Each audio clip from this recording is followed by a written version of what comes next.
Pag-usapan natin yung types of insurance. Una is life insurance. Ito yung tayong mga breadwinner, importante magkaroon nito para pag may nangyari sa atin, may marireceive na instant money ang ating pamilya. Pangalawa is disability. Siyempre, hindi natin maiwasan na maaari tayo maaksidente. And siyempre, pag tayo ay nagkasakit at naaksidente, pwedeng hindi na tayo matanggap sa trabaho. So, kailangan din natin ng disability insurance. And of course, healthcare. Lahat naman walang exempt na pwedeng magkasakit. Kaya importante may health insurance din tayo. And pang-apat, long-term care. Madalas ang alam lang natin short-term healthcare kasi ito yung benepisyo na binibigay ng ating kumpanya.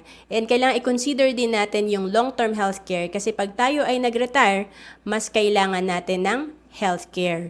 And panglima, property and liability. Ito naman yung mga non-life insurance. And ang maganda rito, merong IMG na makakatulong sa atin para maka-access tayo sa mga financial products na kailangan natin, may discount pa tayo. Kaya ang IMG tinatawag na Total Financial Solution. To know more about IMG, message mo lang ako sa Facebook, Ro Ancelis Capistrano.